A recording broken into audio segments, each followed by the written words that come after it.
River Road, you got me running way back home. River Road, you got me running all night long. You got me singing some canal boat song. River Road, you got me running all night long. Hello, everybody, and welcome to another episode of Niner Nuts. I'm Dan here along with James and Eric. Gentlemen, say hello. What's up, guys? Hey, Niner Nation. And we are here in a good mood because we still have football to talk about and a game that we are in. Fortunately, we'd still talk about the Super Bowl if we're not going to be in it. But until we are out, not JK, I'm not putting that out there.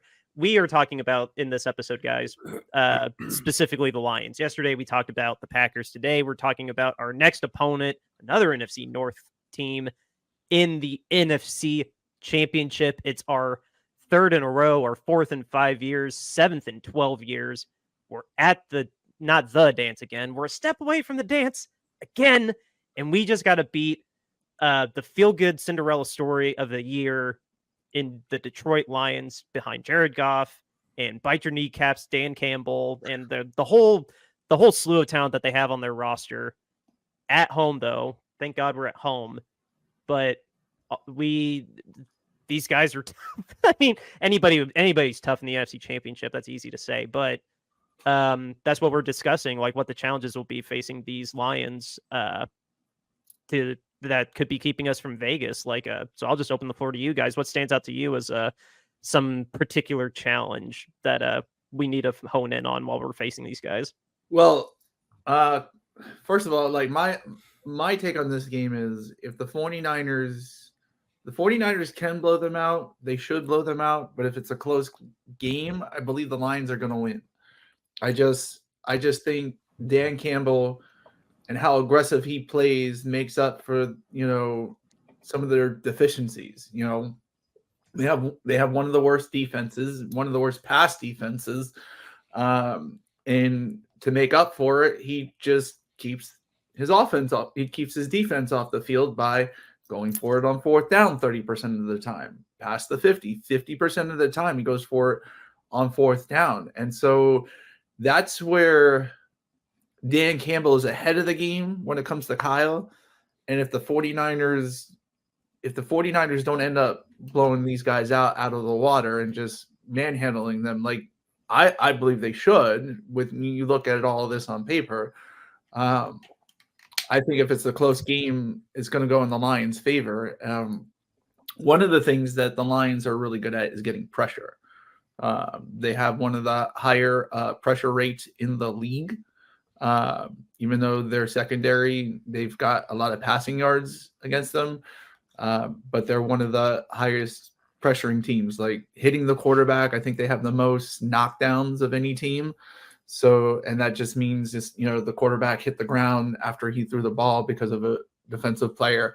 So, I mean, Trent is on the line, but as we saw in the game this weekend, Aiden Hutchinson moves all along that line. He's not on one side or the other. So my guess is that they're not going to put him on Trent's side for most of the game. They're going to have him going against your right tackle. Colton. To get pressure on him or go anywhere on the interior. He could challenge Trent at some point, which I believe will happen too. I think he'll go against Trent at some point just to maybe, switch it up a little bit. But why wouldn't you want to go against Trent just to say you did once? I know. I'll probably do it, but I imagine Hutchinson will be all on that line. They'll be getting pressure all sorts of different ways. And that's to be expected because they're one of the best teams at applying pressure. So that'll be the challenge for the 49ers. I think the most is, how they're going to deal with them blitzing and running stunts and doing all sorts of things to get pressure on Brock Purdy. So that's probably where the key of the game is probably going to be is how well the 49ers can protect against the defensive line of the Lions, because, and I just think too, Dan Campbell just proves to be the type of person that is pushing the limits of everything. Like he's just pushing the limits of this whole go for it on fourth down all the time mentality, and it's working for him. He's got the Lions in the NFC Championship game. The Lions are in the NFC Championship game. They're, and they've won a lot of close games this year. A lot of their games have been won by one possession. They've done it a lot this year. 49ers have only won one possession game, if I'm remembering correctly, which is the last playoff game. And so, well, that's a testament to us not being in that position, except for the Vikings and Cleveland loss. Yeah, but you're talking about a team, that beat the Chiefs opening week, and showed that they were on the map, and that propelled them. Now they did get trounced by the Ravens, but a couple of weeks ago they were playing the number 2 seeded Dallas Cowboys in Dallas, Dallas hadn't lost, at all at home in like 2 years. And if it wasn't for some stupid ref who can't open his ears to watch a guy report as eligible, they win that game, So I think the Lions, just with their coach's mentality of being aggressive and just continually going on the fourth down, is really going to challenge this 49ers defense, and if they can keep their offense off the field. Yeah, I'm going to echo poorly a lot of the things that you just said, James. I think we touched on it a couple of weeks ago on one of the shows. It's not quite a direct comparison, but it's very close. I think Kyle is a much better game planner because he has to do that role for the 49ers. He's the offensive coordinator. I don't care. We have an offensive coordinator. I couldn't tell you who the hell the guy's name is, right? Because he doesn't really. No, he's the quarterback's coach. He's not the offensive coordinator.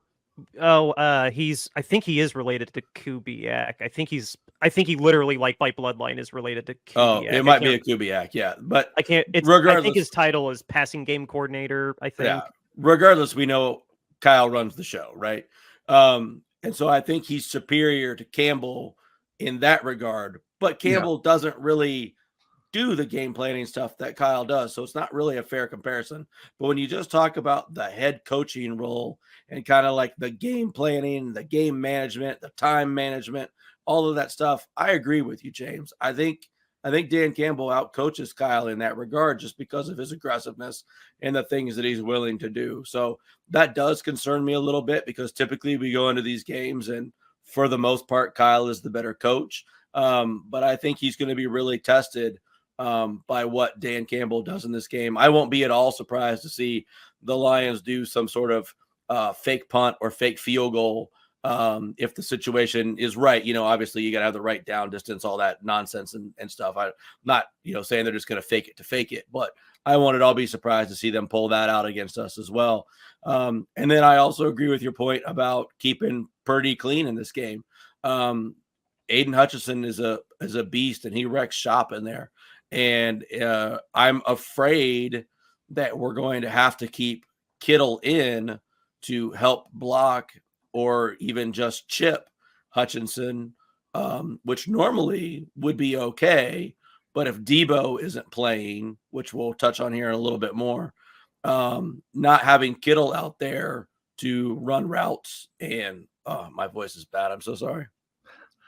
Not having Kittle out there to run routes and be another target and another threat down the field, especially in the middle of the field where the Lions are also weak, I think really hurts us. So we've got to be able to, as you said, James, slow down that aggressive Lions pass rush. And maybe we do that with some more screens to McCaffrey, some quick check down passes to him. Maybe we hit some quicker slants to Ayuk or to Jennings or something like that. Like, there's ways we can get the ball out of Purdy's hands quickly to try to help offset that. But they're going to have to try to scheme for that kind of stuff because Detroit's going to bring the pressure. And if they bring the pain, we're going to be in a lot of trouble. Yeah. And I would agree with you that Kyle is definitely a good schemer. Like he definitely knows how to create an offense where people are open and things like that. But Dan Campbell has the notch, like you said, just being a head coach and really motivating his men through adversity and really believing in analytics. Like that's what he's believing in. Like, you know, going for it, going for two when you're down and when 5 minutes left in the game, going for two after you score a touchdown down 14, doing that kind of thing. Or, I mean, 50% of the time inside the 50, he goes for it on fourth down. And I think that's going to be really challenging for this 49ers defense because they really haven't played anybody who's near any of that at all, and how backbreaking is it? Like, when you get a stop and it's 4th and 3 and you think you're going to hold them to a field goal or a punt and Detroit goes right out there and just gets a first down. Like, I think part of the reason too that Dan Campbell is winning these games is because he's keeping other offenses off the field by going for it on fourth down and keeping his offense out there longer. So that's gonna be key, because if Dan Campbell can keep your offense off the field, for a lot of the game, then that will be an equalizer with you guys. Yeah, I think it's going to take 30 points to win this game. I think it's going to be a shootout. I don't think that it's going to be a very low scoring game. I think it's going to take 30 plus points to win.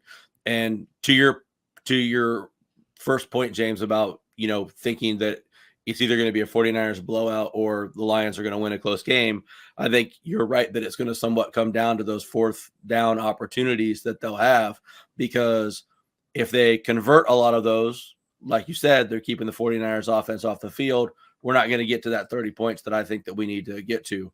Whereas on the flip side of that, if we're able to shut the door on some of those fourth down opportunities and we get the ball back at, our own 45-yard line or, 40 or something like that, man, we can turn that around quickly and turn that into points. And, we could end up burying them pretty fast if they keep being very aggressive. You know what I mean? Well, if they continue to be aggressive, which I believe they will, I don't think Dan Campbell's changing a freaking thing about his aggressive. No. It's going to be a matter. It's just going to be a matter is how often can you stop it? Yeah.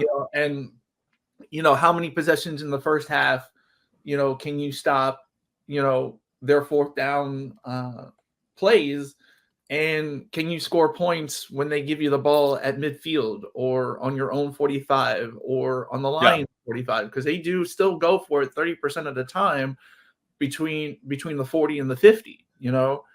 Sometimes even between the 35-yard line and the 50, they'll go for it on fourth down if it's relatively close. So it's those fourth down situations when the Lions are in the field are going to be the key to the game, because like you said, Eric, if you can't stop those fourth downs, then keep your offense off the field. You're not having that good field position to score points. But if you continue to stop those and can do it at a high rate as fast as they can go, then this easily could get away from the Lions. I love that point, James. That really is. My main key is different, but no, that if we're doing like top 5, we didn't make a structure like that, but no, that absolutely coaching styles is definitely going to be an enormous factor. Like you just said, Kyle, he'll say he's aggressive and he's always looking for the big home run. Cool. But he's not coaching at all like Dan Campbell is. Dan Campbell puts his balls in the wheelbarrow and says, go for it. And that is going to be a big key. For me, though, a big key, it's a little bit of an inverse of the other point that you made. It is going to be very important to neutralize Aiden Hutchinson and keep his pocket clean so he can take advantage of that god-awful secondary. Yeah. I'm calling Sutton out. I think Brandon Ayuk has the potential to have an amazing day against Sutton, even if he's double-teamed, because Sutton sucks. But I think the inverse of that is going to be equally important. Like, yes, it's easy to say the games are won in the trenches. Well, yeah, no kidding. but what do I trust is going to happen more? I trust our offensive line to help Purdy out, because Purdy also has it between the ears and he knows had to bail himself out 9 out of 10 times when the pocket's collapsing. What I'm terrified about, based on the lack of sacks we had against Green Bay, and I don't count the Lions game, but we've been struggling to get sacks. Like, we were getting a lot of sacks after the bye week, but then we kind of tapered off a little bit, and we didn't get any last week. And the offensive line for the Lions is really, really, really, really good. I saw them on PFF because I follow PFF every single week. Penei Sewell was up there. Ragnow, their center, was a Pro Bowl center this year and a second team All-Pro, I believe. But a little silver lining there is that one of their guards is hurt and going to be out. And then it's 50-50 with their center. But their center is definitely not going to be 100%. I don't know how he played the whole Tampa game, honestly, the way he got rolled up on. But that offensive line is hurt a little bit. So that's an open door for us to actually take control on the defensive line. And I'm way more worried about if we can make pressure on Goff versus them getting pressure on us. Like, if that makes sense. Like, that's one of my keys for us winning. Yeah, I mean, I agree with you, Dan. I mean, you and I kind of talked about it offline a little bit. I think if our front four doesn't get to Goff and we don't make him uncomfortable in there, we're going to be in a lot of trouble. Because our secondary is good, but I mean, if Goff is standing up for 5 seconds, we're not that good. Yeah. I mean, he's a good enough passer that he can stand back there when he's not under pressure and just pick you apart with these little short dinky dunk throws that they do, because the Lions don't throw downfield at all. So it'll be death by 1,000 paper cuts, right? It'll be 8 yards here, 7 yards here, 10 yards to Laporta, 8 yards to St. Brown, whatever, 7 to Rounds. He'll just dink and dunk us to death if we can't put some pressure on him. But Goff will turn the ball over if you make him uncomfortable in the pocket. And that's going to have to be a key to what we have to do. And Wilkes has got to do something up front to generate some damn pressure, because he didn't do anything in the Packers game except just line up Gregory, Bosa, and Chase Young and say, go get him, guys. And they couldn't get home. We didn't make Love uncomfortable hardly at all that game. I think we moved him off the spot maybe a half dozen times at best. And if we can't do that better against Goff, we're going to be in a lot of trouble. Yeah. Yeah, absolutely. Like, that's to me my biggest fear. Now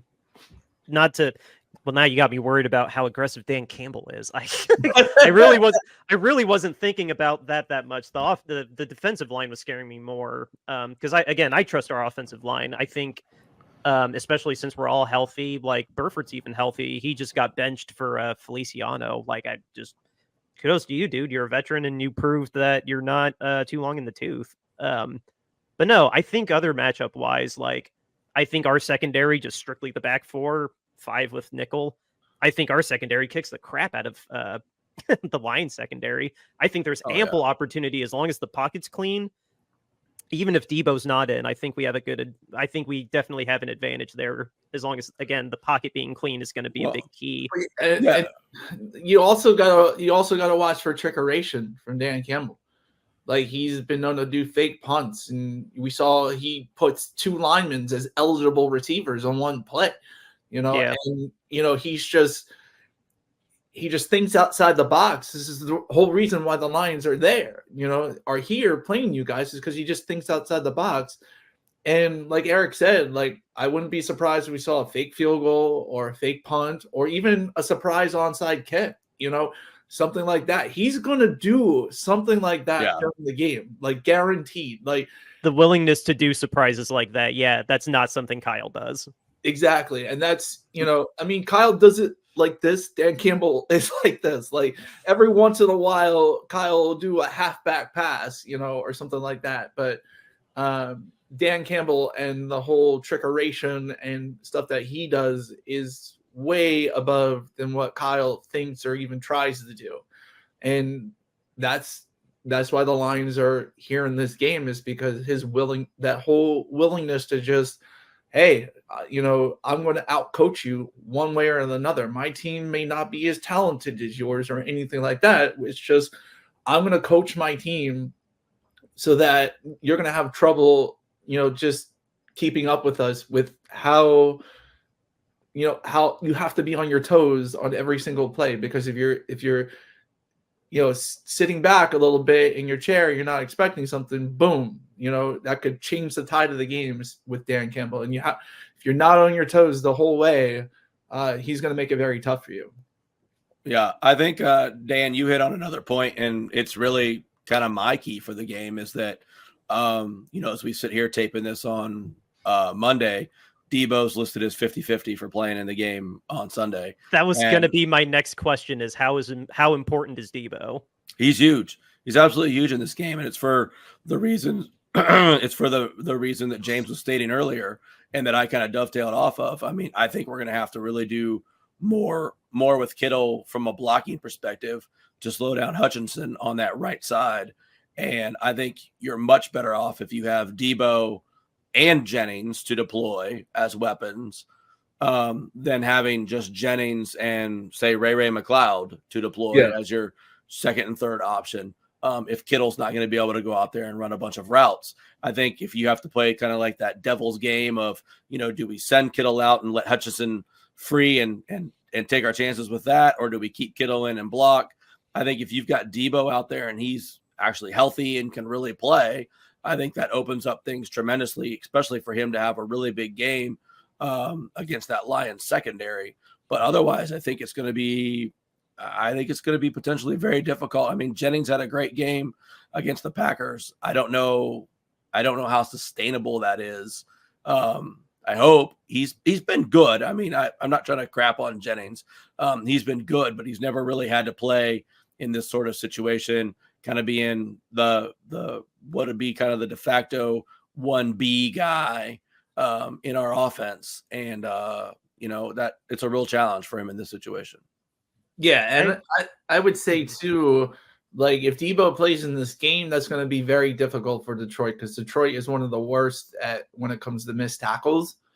And Yak is a thing with them, getting more yards after the catch. So, if Debo's in there, we all know that Debo's one of the almost kings of Yak. If he's in this game, that'll really give the 49ers an edge against this Lions defense, because once you get past the defensive line, their tackling skills don't seem to be as good as some other teams. Right. I guess my stance on it is, obviously we want Debo in. We're a far better team if we have Debo in, because they don't know how to plan for Debo. They don't know where we're going to line up Debo, because we can line him up literally anywhere, and he can do anything. He can do a jet sweep. He can just take it. He can run a go route. He can run everything in the route tree, not as elegantly as Brandon can, but it adds an element and takes eyes off of other playmakers. Unlike anyone else, like, yeah, Kittle's a great tight end, but you don't stare down Kittle like you do Debo. Like, we're obviously a better team with him in. I don't necessarily think it's quite an Achilles heel. It will be difficult, but I mean, no shade to Debo, but I mean, we didn't lose CMC, we didn't lose Trent Williams. Like, if we lost either of them, then no, my tone would be a lot more scared and more thinking, yeah, we probably will lose this game, because our game is so drastically different with either of them. And we've played games without Debo before. It's not impossible. It's going to be a hell of a lot harder, but I don't know. I loved what I saw out of Jennings. I don't think we're going to put him on the outside. I think we'll still try to feed him through the slot, because he works really well there in man coverage on a nickel. But yeah, no, going from Debo to Ray is a downgrade. I'm not trying to downplay that. Ray is definitely Debo from Wish. I'm just surprised Debo hater Eric is on this, like, Debo, we need Debo trade now. Like, well, I mean, we just do. I mean, it's a fact that, I mean, it's the attention that he draws. Yeah, but I mean, since he started listening to the podcast, he's been playing well. And I mean, a good Debo is an effective weapon and something that we need out there. I wanted to dovetail off of what you said earlier, James, too, about the Lions and their poor tackling. Their total defensive missed tackle percentage was 10.8% this season. In contrast to the 49ers was 5.7. Yeah. I looked with at how many missed tackles we had. Yeah. We had Wow. 64 missed tackles. They had 124. Yeah, I think they were at tops. They were really the tops in that Holy crap. categories. Yeah, they're tackling outside the front four has been really, really bad. And like that's definitely probably why Dan Campbell wants to keep his defense off the field by going for it on fourth down all the damn time. You know, because God, if you look at the direct number matchup, we are very identical. At least what I'm seeing here on the Athletic. Well, the biggest difference is in passing defense. Passing defense, the Lions are atrocious. But everything else, we match up pretty close, and that's going to be something that we just talked about. Kyle and him being a good game planner and coming up with matchups and being able to find out how to get guys open. He's going to have to get creative with McCaffrey this weekend against the Lions because the Lions are very stout against the run, and so. I mean, we're a really good running team, but I feel like just lining up and trying to run it at the Lions is going to be like running into a brick wall. So I think he's going to have to get creative and find different ways to get McCaffrey the ball, maybe pitches to the outside, maybe quick screen passes, maybe little choice routes over the middle, things like that. But I don't think he's going to be able to get him just straight running the ball. But we've shown time and time again, CMC is the cheat code for our team. And you just have to get that guy the ball and he will eventually put it in the end zone one way or another. Maybe we can do a wheel route, have him go out and then just run up the sideline. I mean, it's worked before. Yeah. I mean, like, that's fine. I mean, I have no problems with that. I mean, get creative and find ways to get him the ball, but we're going to have to do some. I think if he rushes the ball for 15 times and gets 50 to 60 yards, that'll be about the extent of what he gets. Yeah, no, I didn't realize that the Lions rush defense was that good, and their points per game are actually not bad either, like for how god awful that secondary is. Well, there's two ways to that too. Like, if a team is bad at passing, at the pass defense, why are you going to run on them? Why are you going to even try to run on them? If you're going to put up more yards passing, so that could be something to be said there too, because maybe teams aren't rushing against them as much because they know that they are susceptible to the pass. So I think, we got to look at that. That doesn't, just because they didn't give up as many yards in rushing, doesn't mean, necessarily they're the greatest rush defense. At least I don't think so. I think Brandon is going to get 100 yards again, finally. Like, did you see how badly that guy played at covering Mike Evans? Like, yes, it's Mike Evans, but man, I think Brandon's going to get 100 yards, or if not him, I think honestly, it's not going to be as hard to pass against because the Packers secondary low-key was pretty good. Like, they had Jair Alexander and the other corner, I think was a Pro Bowler, if I'm not mistaken. None of these guys are Pro Bowlers on the Lions in the back end. Yeah. I mean, they do have CJ who has shown that he can be a ball hawk because that's what he was for Philadelphia. He's not bad, no. He's not bad, but I mean, that's one guy. It's hard to. It's a free safety. I mean, it's not hard to miss them. I mean, it's easy to get past them. I mean, yeah. So the Lions had 408 rushing attempts against them for just over 1,500 yards and gave up 15 touchdowns, 3.7 yards a carry. The Niners had 369 attempts against them, 15.25 for yards, 10 touchdowns, 4.1 yards a carry. So very, very similar rush defenses. Okay. Interesting. Thank you for that, Eric. Thank you. No problem. Our stats guru. No, thank you, stats guru there. Yeah. So, I mean, I think both teams are going to really struggle to establish themselves on the ground. Now, the 49ers rushing defense has not been as great over the past few weeks. Part of that, I think, is Chase Young playing more. He was really, really bad in the Packers game at rush defense. So hopefully they clean that up. But I think both teams are going to struggle to do some stuff with the run.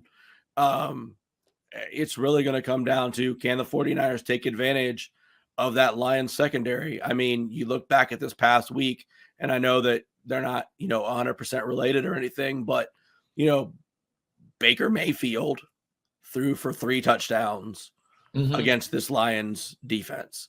Yeah. And I would argue that on paper, when you take Baker, Mike Evans, really, really, really, really good, Chris Godwin, and Cade Otton, and you compare them to Brock Purdy, Brandon Ayuk, Debo, and George Kittle, that the 49ers weapons are better. So theoretically, they should be able to take at least the same advantage, if not more, of the Lions defense. I agree. Home is going to play a big. Honestly, home is going to play a big factor into this. I don't mean that in the cliched. Like, I think, honest to God, being at home is going to be a massive help for us. Well, not having to deal with the Lions crowd noise and fans is a huge advantage. Yeah. I agree with you, Eric. On paper, there's no reason why the 49ers offense can't just pass all over this team. And so, like I said, that's where Dan's aggressiveness is going to help them, because if he can keep your offense off the field by keeping his offense on the field, that's going to limit those opportunities in which you have to, sling it all over his defense. Yeah, they're going to have to steal possessions. Yeah, I agree. Well, looking at the time that we're at, boys, is there any one last thing you want to make a note of before I talk about our sponsor? I would really like the game to not be nearly as close this week, because I almost died watching the Packers game. That was way too stressful. If we could have a all the way back in 2015 when the Panthers kicked the crap out of the Cardinals, or when we kicked the crap out of the Packers, and it just wasn't even a contest. Yeah, I would take that too. Yeah, I don't care about TV ratings. I don't care about Fox's coverage. I want it to be 42-7. I would just blow them out of the water. I hear you. That's the best way to watch a game. I don't. You're a fan of a team. I don't want to have a heart attack. I'm 45 years old. I mean, a close game can kill me in the playoffs. Yeah, I mean, I'm just rocking in misery on the couch on Saturday. It was just like, oh no, it was terrible. I don't want to go through that again. I just want one. I want one. 40 years down the line, I'll be sad. Oh, I wish I had more than one, but I just want one. Can I at least say I have one? I know. I know exactly that feeling, Dan, and it's tough. It's just like that first one. It's just like, it's not the fact that we've been a bad franchise and then we finally got good, like the Chiefs. Like, we said it yesterday's episode, we've gotten so damn close 7 times. 2 on the actual doorstep, and like, God damn it, I just want one. Yeah. I mean, that I have felt that sentiment very, very much before. And Dan, you may just have to do what I did. You may have to talk to God and offer a year of your life for a championship. Because, I mean, Dan, you're going to live to what, 84, 85? So, just say, God, I'll live to 83, 82. Who cares? I'll take I'll take it. Like that's all I want. So if I'm supposed to live to 85, let me live to 84. And if there's haters listening, one in my lifetime that wasn't when I was 1.5 or 2, whenever Steve Young won in '94. I don't count that one in my conscious life, let's say. Yeah. I just well, and the other thing too is, I mean, like, this is probably the best shot that we're going to have. I mean, this team is stacked and loaded from top to bottom, tier to tier, offense, defense. And next year, you're in cap hell. Yeah, next year we're going to be in cap hell, and especially the year after that. So I was going to say not 24, 25 we will be. Yeah, so I mean, this is our best shot, and this team has just been so dominant when they've been winning that it just feels like this is their chance. And so it would be just a real big disappointment as a fan if they didn't get there. Lord, I couldn't agree more.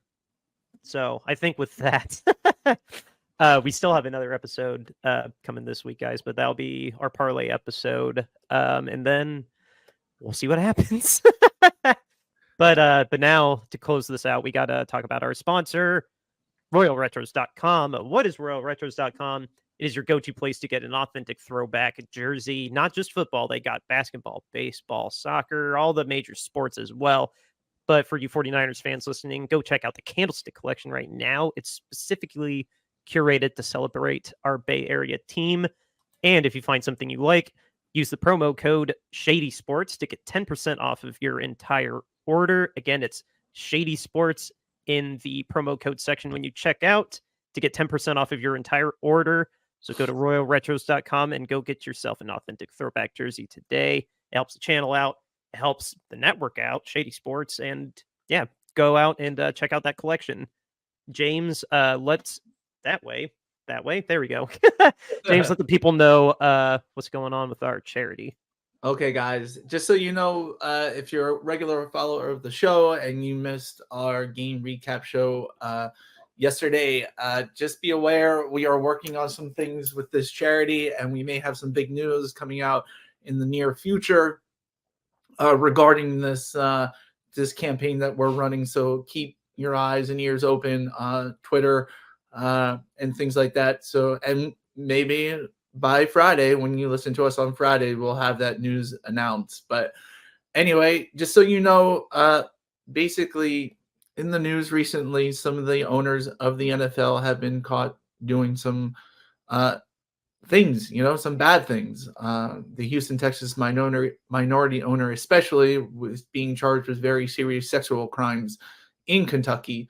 And then also the own COO of the 49ers, Jed York, being implicated in an insider trading scandal from a company that was helping students cheat during the pandemic. The reason why we bring all of this up, because if it had been a player, we would have known about it as before the arrest warrant was served.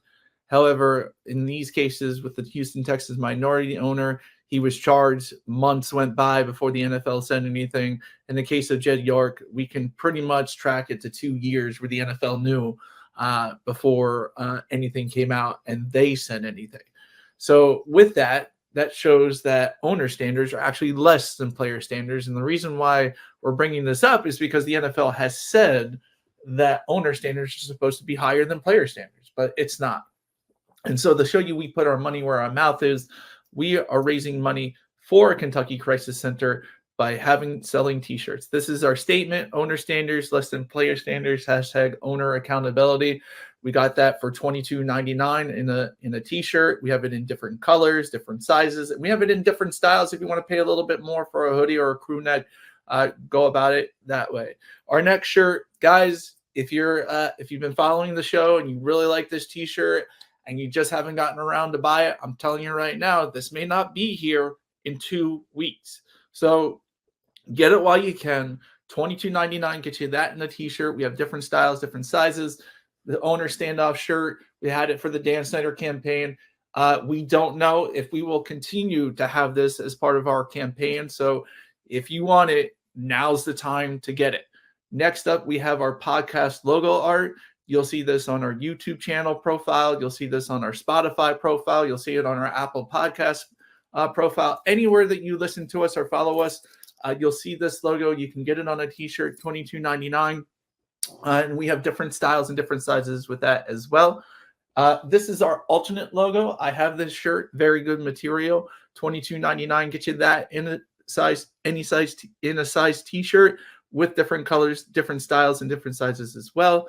And then finally, our mascot. How can you say no to a peanut eating peanuts while sitting on the couch cheering for his San Francisco 49ers? $22.99 gets you that in a t-shirt. Buy a cool t-shirt, donate to a charity today. Once again, if you like that owner standoff shirt, get it now before it comes off. Yeah, guys. Again, we don't want any profits from these shirts. We want you to have a cool shirt in exchange for helping out a family in need. The link is in the bio. However you watch this, YouTube, Spotify, it's on. Just scroll down, it's right there. So we always close out with a little bit of news. The biggest news regarding us is Debo didn't break anything in his shoulder. We already talked about it. So just prayers that the pain goes away without needing too much tramadol and he can actually play. And then Zach Ertz got signed to the Lions, but none of us really think, we didn't even really touch too much on it. That's how little we think it actually adds to the Lions. And then just last bullet point, just continued thoughts to the Irsay family while Jim is still in the hospital with his respiratory illness. That's what they're saying it is. Hopefully he'll get out of the hospital and he'll be okay, and then we'll figure out if it was overdose related or not. I'm not trying to speculate. I want to send good vibes out to him, just because I know he's been dealing with a lot through his whole life, and hopefully this is the last time he needs to go to the emergency room for just anything. Just thoughts to the Irsay family. And while we were in between shows, a notification came on my phone that Kyle said there were too many missed throws despite the weather from Mr. Brock Purdy. He's not wrong. Yeah. Well, that's an official statement from Kyle. So anybody would be able to see that. Yes, he threw more than a couple ducks. He missed Kittle a couple times. Like one was a drop, but he missed Kittle wide open. I don't know what the hell he threw to Christian. That one overthrow he had to Christian, that was like 2 feet over his head. And then he had one at his feet, too. Like Christian was going out to the left, and he threw one to him. It fell at Christian's feet. I'm like, what the heck, man? I got 50 receiving yards with Christian McCaffrey. You need to throw those passes correctly. Yeah, I mean, he had 16 incompletions. I think 2 of them, maybe 3 at most, were drops.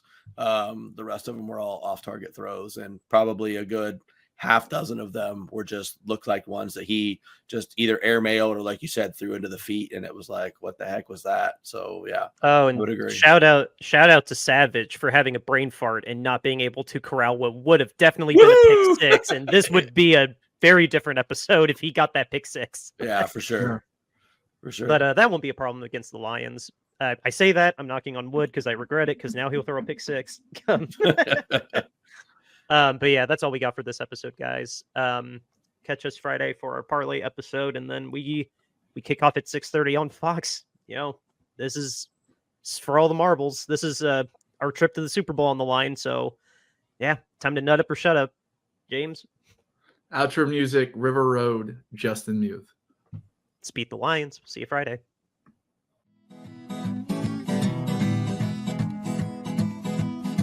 River Road, you got me running way back home. River Road, you got me running all night long.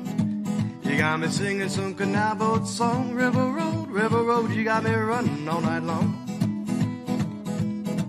River Road, where have all the women gone? Have they kissed her hand and waved you bye-bye? Have they thought about crossing your double yellow lines? River Road, they love the way you whine and cry.